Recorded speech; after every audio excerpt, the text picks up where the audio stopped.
selamat sore teman-teman Halodoc semuanya. Kembali lagi di Instagram Live Halodoc sore hari ini.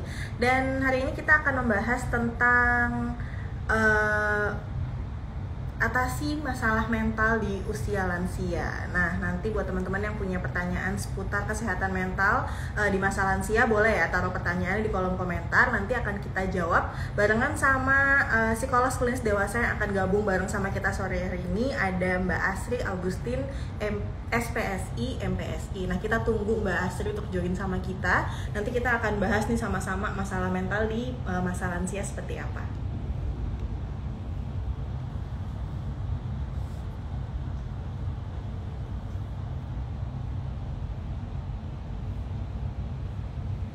Mbak Asri, mungkin untuk teman-teman yang punya pertanyaan seputar masalah mental, khususnya di masa lansia, boleh ya nanti taruh pertanyaannya di kolom komentar. Oke, ini udah gabung Mbak Asri sama kita. Halo, selamat sore Mbak. Selamat sore. Iya, jadi teman-teman, aku info saya lagi ya. Jadi Instagram Live Halodoc sore hari ini kita akan membahas tentang atasi masalah mental di masa lansia barengan sama Mbak Asri Augustin, SPSI, MPSI, yaitu psikolog klinis dari Halodoc. Oke, nah sebelum kita mulai nih, kita mungkin kayak mesti kenalan dulu Mbak Astrid, gimana kabarnya setelah lebaran ini nih gitu. Lagi sibuk apa nih? Alhamdulillah. Sehat-sehat. Masih tetap online aja kesibukannya dan praktik di beberapa tempat. Gitu, masih sama. Oke, nah oke kita akan back ke topik nih. Jadi buat teman-teman sekali lagi aku ingetin yang punya pertanyaan seputar masalah mental di masa lansia, boleh taruh pertanyaannya di kolom komentar. Nanti akan dijawab sama Mbak Asri ya. Oke, Ya. jadi yang namanya masalah mental itu semakin bertambahnya usia, semakin bertambahnya tanggung jawab gitu ya Mbak. Jadi masalah mental bisa datang gitu kan kapan aja. Nah mungkin perlu aku tanya dulu nih awalnya, kenapa sih kalau kita semakin bertambah usia tuh masalah mental tuh semakin ada tuh, kenapa sih Mbak? Oke, karena memang begini ya, konsepnya kan kita terus bertumbuh gitu ya. Mulai dari ketika kita lahir, kemudian kita kanak-kanak, sampai remaja, kemudian dewasa, dan sampai ke usia lansia. Setiap tahap perkembangan ini sebetulnya mempunyai tantangan tersendiri begitu. Misalnya ketika fase anak masih ada banyak sekali proses penyesuaian. Ketika fase remaja juga sama. Nah, pada saat fase dewasa dan mendekati lansia juga tentunya ada banyak tantangan ya. Pertama, meniti karir, kemudian membentuk keluarga, kemudian mengasuh anak dan lain sebagainya. Dan ada banyak sekali tantangan dan hambatan yang kadang-kadang ditemui juga pada saat fase dewasa dan fase lansia. Nah, yang khusus, yang spesifik ketika kita memasuki fase lansia atau mungkin orang tua kita, kakek nenek kita memasuki fase lansia adalah adanya penurunan. Apa yang berkurang, apa yang mengalami penurunan, yaitu fungsi-fungsi secara fisik. Kalau dulu waktu masih dewasa gitu ya, kita dengan banyaknya kendala-kendala, mungkin banyak aktivitas, kita masih fit begitu. Tapi ketika sudah lansia, nah ini perbedaannya ada di sini. Mulai ada penurunan-penurunan sehingga rasanya kok semakin berat ya menghadapi situasi-situasi yang terjadi gitu. Jadi semakin bertambahnya usia mungkin karena adanya keterbatasan, misalnya keterbatasan bergerak misalnya, atau mungkin lingkungannya di rumah aja karena udah nggak kerja lagi gitu. Jadi itu Iya, justru ya. menimbulkan tekanan batin gitu ya Mbak ya. Betul, betul, betul. Ada banyak sekali perubahan dan kalau kemudian tidak dipersiapkan, nah itu yang akan membuat jadi ada kendala secara mental. Itu di fase lansia biasanya kendalanya ada di sana. Oke. Nah, kalau untuk menjaga tingkat kebahagiaan nih di masa lansia itu sebenarnya sepenting apa sih Mbak untuk menjaga tetap bahagia gitu? Iya, penting banget ya karena sebetulnya lansia ini kan masih masih menjadi eh, fondasi ya dalam keluarga. Mungkin masih berperan sebagai kakek, sebagai nenek, sebagai orang tua sehingga kebahagiaan mereka pun juga sangat penting dalam keluarga ini. Tidak hanya mereka-mereka yang dengan usia lebih muda, tapi lansia pun sebetulnya berhak juga untuk bahagia gitu ya. Gak cuma anak-anak dan dewasa aja gitu. Nah, kalau kita melihat lagi seberapa penting sih? Sangat penting penting karena ketika ada emosi yang kemudian cenderung ke hal-hal yang nggak enak, misalnya sedih, kemudian merasa takut, merasa was-was dengan kondisi kesehatannya, nah jelas ini akan berpengaruh terhadap kondisi kesehatan fisik. Nah, padahal di lansia, kondisi kesehatan fisik ini mulai mengalami penurunan. Jadi kalau nggak bahagia, kondisi fisiknya juga ikut terhambat, nggak jadi optimal. Nah, kondisi fisik yang ngedrop bisa memunculkan penyakit-penyakit yang lain yang bisa berefek juga dari kesehatan mental. Jadi seperti siklus gitu ya, bolak-balik terus. Oke. Kalau nggak bahagia, nggak fit. Kalau nggak fit, jadi makin banyak kendala gitu. Oke, jadi sebenarnya untuk menjaga rasa bahagia di usia lansia justru sangat penting gitu ya Mbak. Karena mungkin kalau di usia masih 30-an, masih muda gitu, ketika nggak bahagia kita masih bisa mencari-cari yang lain gitu kan. Kalau udah lansia karena Ya, ketemu ya. di situ tuh jadi Mungkin sulit ada gitu ya. banyak alternatif ya. Tapi kalau Iya, udah betul. lansia mungkin alternatifnya jadi terbatas. Iya. Oke, nah kalau misalnya masalah mental yang umum gitu, biasa yang dialami oleh lansia tuh apa aja sih Mbak? Masalah yang umum sebetulnya biasanya ya kalau mulai fase lansia ini kan sudah ke usia 60 tahun ke atas. Jadi biasanya sudah tidak bekerja lagi. Nah, yang dulunya sebagai manajer misalnya atau sebagai kepala kantor atau mungkin sebagai orang yang punya pengaruh dan sekarang sudah pensiun itu sudah jadi problem pertama ya. Dan kemudian yang kedua biasanya ada fase di mana anak-anak sudah mulai meninggalkan rumah. Jadi di rumah sudah sepi, sudah kosong. Kalau kita bicara tentang teori psikologi, ini disebut teori sangkar kosong gitu. Yang dulunya rame ada anak-anak, sekarang tinggal dengan pasangan saja gitu. Ini juga jadi problem. Yang ketiga, yang termasuk dalam problem yang cukup sering dan umum terjadi adalah adanya rasa kesepian ketika pasangan hidup sudah mendahului begitu. Dan ini ada riset yang menarik banget nih. Kalau kita lihat lagi, Indonesia punya riset kesehatan dasar gitu ya. Dia dilakukan setiap 5 tahun sekali. Dan dari hasil riset kesehatan dasar di tahun 2018 ditemukan bahwa para lansia ini mempunyai kecenderungan untuk mengalami depresi yang tingkatnya juga cukup tinggi begitu dibandingkan dengan kelompok usia yang lainnya.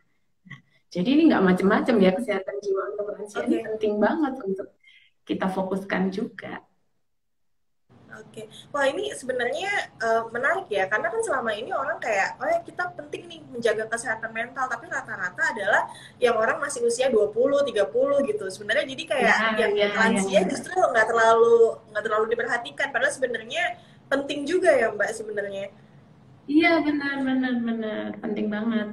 Oke, nah kalau misalnya untuk menangani nih masalah mental di usia lansia tuh harus seperti apa sih gitu. Karena kalau misalnya masih usia 20-30 tahun mungkin dengan sendirinya bisa mencari informasi, inisiatif sendirilah gitu. Kalau untuk lansia mungkin merasanya kan apa nggak penting ya, apa benar ya depresi ya, itu gimana tuh? Hmm. Iya, yang pertama nih untuk lansia nih ya, untuk para lansia, cobalah untuk lebih melihat lagi apa yang terjadi dalam fase emosi, dalam ranah emosi, apakah sering merasa sedih atau sering marah, atau mungkin merasa was-was, takut, khawatir. Jika ini menetap, ya Bapak Ibu yang sudah lansia dan sudah berlangsung selama 2 minggu, artinya perlu segera dilakukan pemeriksaan. Jadi tidak bisa kemudian dibiarkan, nanti juga akan lewat, begitu nggak bisa. Kalau sudah ada rasa yang nggak nyaman dan menetap, maka memang butuh segera diperiksa. Yang kedua, bagi Bapak Ibu lansia, silahkan sampaikan ke anggota keluarga yang lain apa yang diharapkan, apa yang masih diinginkan, gitu. Mungkin sederhana ya, saya kayaknya masih pengen bisa mengantar cucu begitu. Meskipun dengan kondisi fisik yang sudah tidak sefit dulu, mungkin boleh kita request begitu kepada anak. Boleh dong saya ikut antar cucu untuk ke sekolah misalnya. Nah, itu pun juga diperlukan. Jadi pola komunikasi dan juga cara kita melihat diri sendiri ini yang butuh dilihat lagi gitu. Oke, itu kan kalau dari segi Bapak Ibu lansianya nih yang di rumah gitu ya. Kalau sebenarnya Ya, untuk anggota keluarga ini gimana tuh Mbak? Karena kan sebenarnya mungkin itu tadi yang tadi saya bilang, kalau misalnya lansia mungkin sebenarnya nggak sadar gitu kalau mereka sudah mengalami istilahnya gangguan kesehatan mental yang seperti itu gitu. Nah untuk keluarga nih harusnya gimana nih kelakuannya? Oke. Nah, banyak juga yang konsultasi ya untuk menanyakan anggota keluarganya yang lansia, ini kok marah terus, ini kok saya jadi keliru terus begitu. Nah, yang pertama memang perlu dilakukan untuk yang mendampingi lansia adalah tidak terpancing. Nah, jadi tidak perlu kemudian ikut terpancing marahnya. Kalau lansia marah misalnya atau lansia menangis, tidak perlu kemudian segera terpancing. Tenangkan dirinya dulu, kemudian boleh ditanyakan apa yang sekiranya menjadi penyebab dari emosinya yang muncul atau dari tindakan yang dilakukan. Kita butuh untuk mengidentifikasi.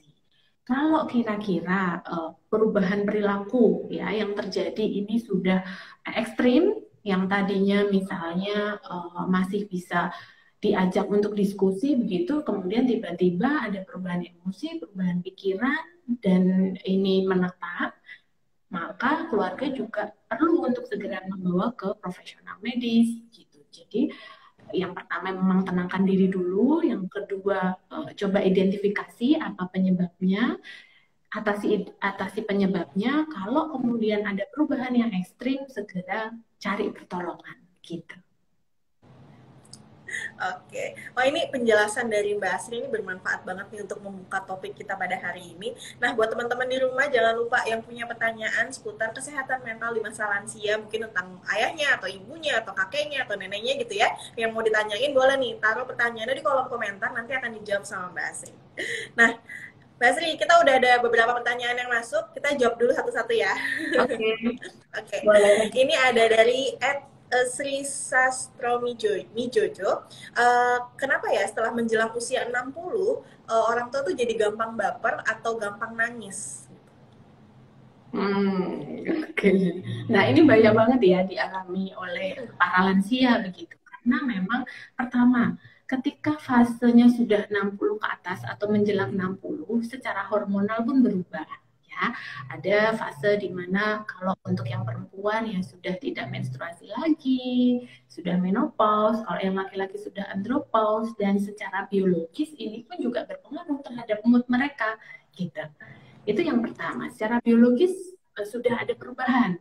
Kemudian mungkin situasi yang berubah, yang tadinya aktivitas bisa ke kantor ya, atau mungkin masih bisa melakukan aktivitas hobi di luar rumah. Sekarang pandemi di rumah terus rasanya kan nggak nyaman. Maka cobalah untuk bertanya kepada lansia, Pak, Bu, kok kalau saya amati dari hari kemarin, kok rasanya ada yang bikin nggak enak ya? Kira-kira apa? Apa yang bisa aku bantu? Nah, coba ditawarkan. Kalau kemudian nanti muncul alternatif solusi dan masih bisa dipenuhi oleh anggota keluarga, cobalah dipenuhi. Gitu. Ya, jadi komunikasi tetap penting. Oke, jadi sebenarnya sebagai anak atau cucu gitu ya harus menanyakan secara dari hati ke hati gitu ya obrolannya ini sebenarnya Iya, ada apa yang benar-benar. salah gitu ya. Oke, nah selanjutnya ada Indah Hasanatu. Mbak, penyebab perubahan mental pada lansia itu sebenarnya penyebabnya apa ya? Nah, kalau kita bicara tentang perubahan mental atau masalah kesehatan mental di semua kelompok umur gitu ya, sampai sekarang belum ada penelitian yang menyebutkan, oh ini karena pola asuh misalnya, oh ini karena finansial, atau ini karena masalah relasi dan lain sebagainya. Itu sampai sekarang belum ada penelitian yang menyebutkan seperti itu. Tetapi kalau kita lihat sebetulnya masalah kesehatan mental ini sumbernya bisa multifaktorial gitu.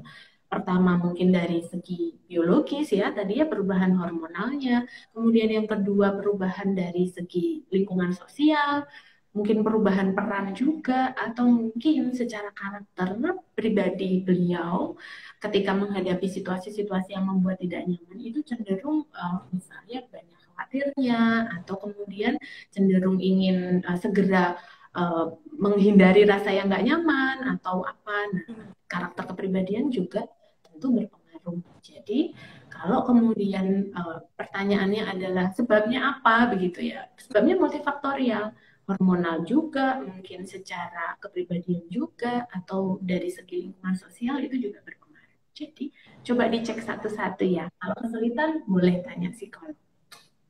Oke. Jadi sebenarnya tidak ada apa ya penyebab pasti yang ini pasti terjadi sama si A atau si B karena Hmm, penyebabnya itu banyak faktor gitu ya Mbak. iya Oke. benar-benar. Ini selanjutnya lagi ada pertanyaan dari Ed Raditya Fikri. Mengalami demensia itu termasuk gangguan mental nggak ya Mbak? Hmm. Nah, ini juga banyak terjadi ya. Kalau di demensia itu kan sebenarnya penurunan fungsi kognitif. Jadi, ketika mengalami penurunan fungsi kognitif, misalnya kita biasanya tahu kalau makan itu dengan sendok gitu ya. Karena fungsi kognitif kita masih cukup baik. Tapi kadangkala ketika kemudian ada error dalam fungsi kognitifnya, maka kita jadi kesulitan untuk bisa berpikir, merasa, dan bertindak. Sehingga kadangkala kemudian jadi tidak sinkron. Ya, demensia memang salah satu masalah yang sering dialami oleh lansia. Jadi kalau sudah mulai ada tanda-tanda begitu ya, misalnya sudah mulai penurunan fungsi kognitif ditandai dengan ingatan jangka pendek dan jangka panjangnya juga mulai berkurang, kemudian secara emosi jadi sering uring-uringan karena ingin menyebutkan satu kata tapi kok ini maksudnya apa gitu, nggak Susah tahu. gitu ya. Iya susah gitu. Kalau kita kan gampang ya, oh makan ya pakai sendok. Tapi lansia itu mungkin tahu bentuknya, masih di record, di ingatan gitu. Tapi namanya itu apa? Kesulitan, jadi ada rasa frustasi di sana. Kalau ini dibiarkan terus-menerus ya bisa jadi masalah kesehatan. Oke. Nah, ini ada lagi pertanyaan nih Mbak. Dari Ed nggak susah. Kalau misalnya gampang emosi, kemudian tidur selalu larut, kemudian overthinking juga, apakah itu Mhm. adalah salah satu gejala depresi yang dialami lansia? Oh, oke. Kita bicara konsep depresi dulu ya. Kalau depresi itu sebetulnya ada tiga gejala utama. Nah, teman-teman boleh catat. Tiga gejala utama depresi adalah yang pertama, murung atau sedih berkepanjangan. Yang kedua itu hilang minat. Misalnya yang tadinya hobi olahraga, sepedaan, kemudian jadi, aduh nggak pengen ngapa-ngapain, di rumah aja, di kamar aja, tidur-tiduran aja. Nah, itu hilang minat juga. Kemudian yang ketiga adalah adanya kelelahan, meskipun tidak melakukan aktivitas yang banyak. Nah, tiga gejala utama ini harus ada setiap hari dan minimal 14 hari. Kalau misalnya ini hanya muncul, misalnya bagi yang masih muda-muda nih, di tanggal-tanggal tua aja, nah ini jelas bukan depresi ya. Kita Ya, mesti, betul. ini mesti berlangsung terus, iya, mesti berlangsung terus-menerus selama 14 hari.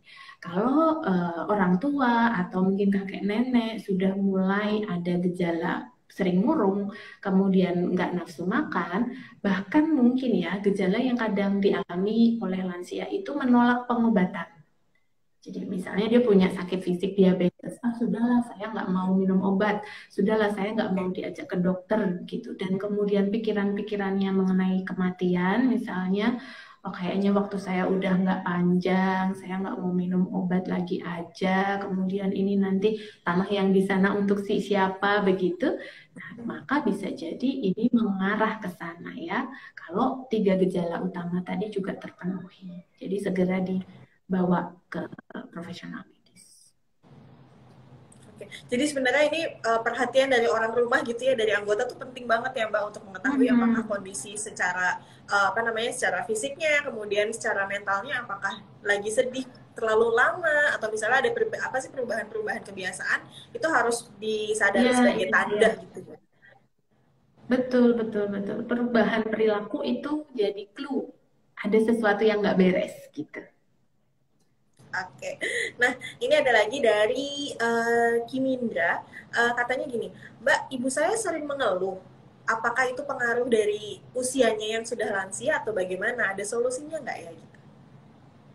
Oke, kayaknya kalau yang mengeluh nggak cuma lansia aja ya Mbak ya. Jadi, Kayak semua orang juga sering mengeluh ya, kita, Mbak. iya benar. Nah, hati-hati karena kalau kita sering mengeluh, mengeluh dan terus-menerus gitu ya, mengeluh terus-menerus, aduh kenapa kok saya begini, kenapa kok saya begitu, itu juga bisa jadi salah satu tanda depresi gitu. Nah, salah satu tanda depresinya itu nggak cuma sedih aja, tapi bisa kemudian termanifestasi jadi kondisi-kondisi yang lain seperti mudah marah, mudah mengeluh, sering mengumpat, dan itu terus-menerus. Nah, berarti memang kita butuh dalami lagi, apakah memang ini kondisi depresi atau tidak. Bagi yang tadi yang bertanya, kalau mendapati ibu yang sering mengeluh, coba lihat lagi secara helikopter view gitu ya. Kita lihat dengan lebih objektif. Ada situasi berubah nggak? Atau mungkin mulai sering mengeluhnya kapan? Mungkin ketika ada situasi khusus atau mungkin ada hal-hal tertentu yang terjadi. Nah, komunikasikan kepada ibu, tanyakan ada apa sebetulnya, dan boleh kemudian nanti coba dicari.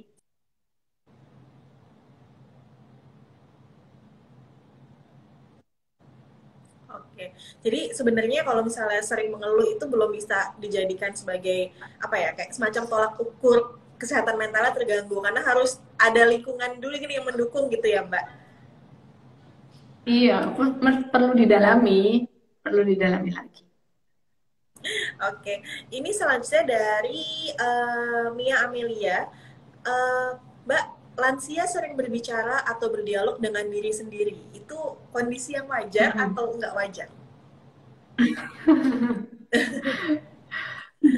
Kalau bicara dengan diri sendiri, mungkin self talk ya. Aku hari ini mau Hmm. apa? Aku baiknya pakai baju apa? Atau aku enaknya makan apa?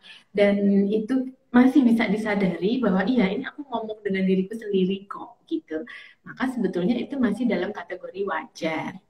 Jadi Oke. untuk tahu apakah lansia ini paham atau seperti seolah ada orang lain yang ngajak ngobrol, nah berarti memang perlu dikonfirmasi, ditanyakan.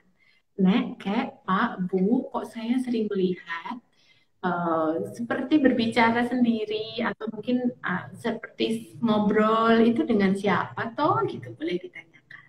Kalau kemudian beliau menjawab itu loh ada orang yang sering ngajak saya ngobrol, padahal pada saat dilihat itu nggak ada orang. Maka ini sudah menjadi salah satu tanda permasalahan kesehatan mental yang cukup serius gitu. Tapi kalau enggak kok aku tuh cuma kayak pengen ngobrol aja dengan diriku gitu. Hari ini pengen apa ya, hari pengen apa. Tapi itu diverbalkan, nah berarti ini masih kategori wajar. Oke. Jadi kalau misalnya masuk kategori tidak wajarnya, kalau memang merasanya kayak seperti ada teman hayalan gitu ya Mbak. Jadi itu sebenarnya Ya, kategorinya harus mulai benar. diperhatikan lagi gitu ya. Betul, betul, betul.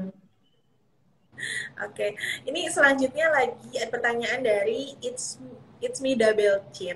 Masalah mental pada lansia itu bisa disembuhkan total atau enggak? Kemudian kalau misalnya sudah dibawa ke psikiater itu belum sembuh tuh bagaimana ya Mbak? Apakah pengobatannya jangka panjang atau emang tidak bisa dapat sembuh Hmm. total? Ya, nah untuk semua masalah kesehatan mental, kalau sudah terdiagnosa, misalnya terdiagnosa salah satu gejala atau terdiagnosa gangguan mental yang cukup serius, ya, skizofrenia misalnya, atau gangguan-gangguan yang lainnya yang sifatnya cukup serius, nah, maka memang kesembuhan itu bukan berarti kemudian dia bisa kembali berfungsi atau lebih meningkat fungsinya dibandingkan sebelum kondisi sakit.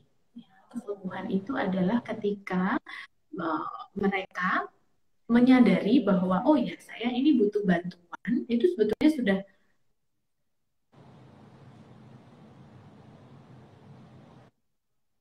dia mulai bisa menyadari uh, bahwa saya butuh bantuan. Nah, itu sebetulnya sudah tolok ukur sembuh.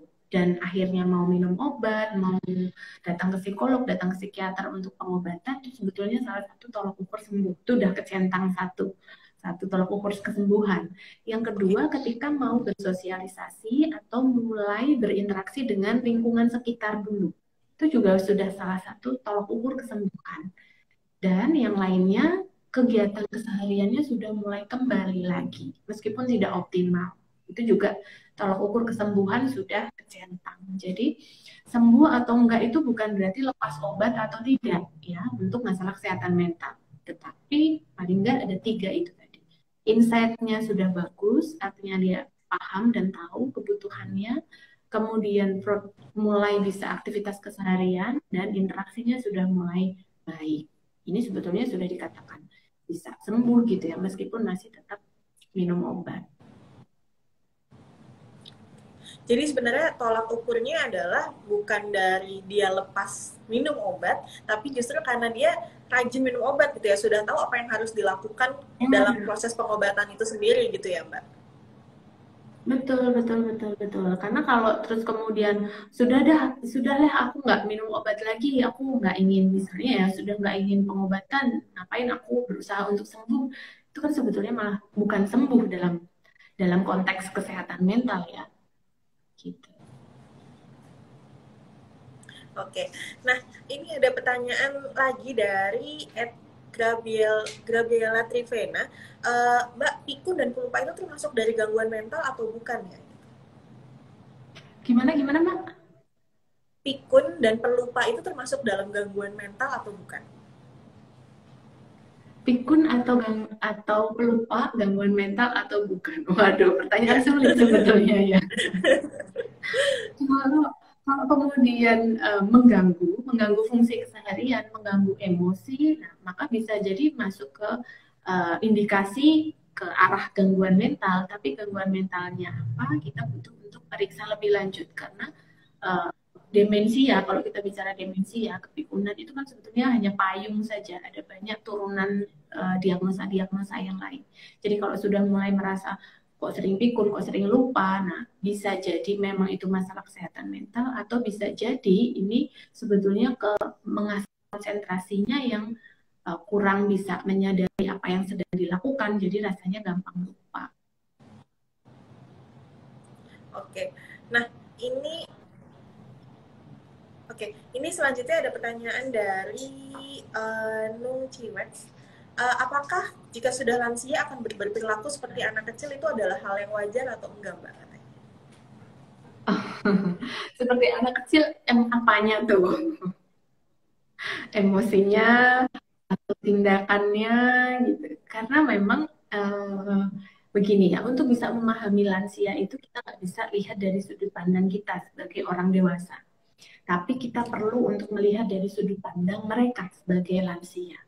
Kenapa ini jadi sangat membuat mereka frustasi? Karena ya bisa jadi tadi, kalau kita melihat satu benda, kita udah tahu itu bentuknya seperti ini, artinya apa. Tapi mungkin bagi mereka sulit sekali untuk recall, sehingga kemudian membuat jadi lebih sering frustasi. Kemudian rasanya ingin bisa menikmati keseharian tapi terbatas dengan kondisi fisik, terbatas dengan kondisi situasi, terbatas dengan akses dan lain sebagainya. Jadi kadang-kala kemudian keinginannya besar tetapi tidak didukung oleh kemampuannya untuk bisa mewujudkan keinginan secara mandiri. Jadi kadang-kadang kemudian yang dilakukan adalah dalam tanda kutip merengek begitu ya ke keluarga yang lain. Jadi keluarga yang lain melihat ini sebagai kok jadi kayak anak kecil lagi. Padahal kita bisa pahami di balik itu ada proses mental yang cukup berat mungkin yang dialami sehingga memunculkan tindakan yang demikian. Jadi coba pahami dulu dari sudut pandang lansia.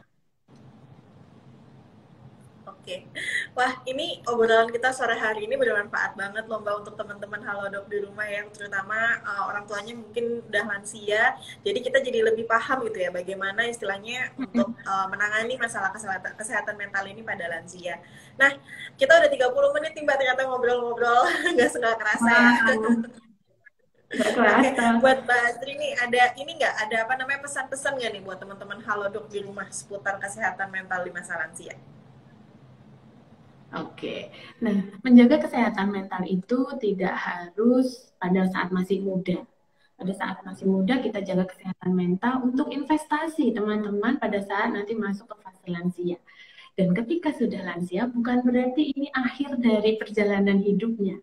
Tetapi kita bisa mengoptimalkan masa tua, masa lansia dengan menjadi lansia yang tetap sehat, tetap aktif, dan kemudian nanti menjemput hari akhir dengan rasa yang lebih nyaman. Jadi usahakan tetap menjaga kesehatan mental karena tiada kesehatan tanpa kesehatan jiwa. Oke, wah buat teman-teman Halodoc di rumah yang tadi udah bertanya, tapi pertanyaannya belum sempat dijawab sama Mbak Asri, jangan khawatir, karena bisa langsung tanya ini lewat aplikasi Halodoc ya Mbak. Bisa langsung download aplikasi Halodoc, kemudian Boleh. tanya dokter atau tanya psikolog pilihan kamu. Nah bisa tanya juga nih nanti ke Mbak Asri, soalnya tenang semuanya ada Halodoc. Nah Mbak Asri di Halodoc nih setiap hari apa nih? Jadi teman-teman kalau mau konsultasi bisa langsung kontak. Saya biasanya tiap hari dari jam 9 sampai jam 12. Kadang-kadang malam juga online. Jadi buat jadwal aja ya. Oke, jadi setiap hari jam 9 sampai jam 12 siang, kalau misalnya ada yang pertanyaannya hari ini belum sempat dibalas, kemudian pengen nanya langsung sama Mbak Asri, bisa langsung lewat aplikasi Halodoc ya. Dan terima kasih banyak Mbak Asri waktunya sore hari ini. Terima kasih. Oke, buat teman-teman Halodoc semua, thank you udah join di Instagram Live Halodoc hari ini. Jangan lupa untuk selalu jaga kesehatan, stay di rumah terus ya. Sampai jumpa di Instagram Live Halodoc berikutnya. Dah.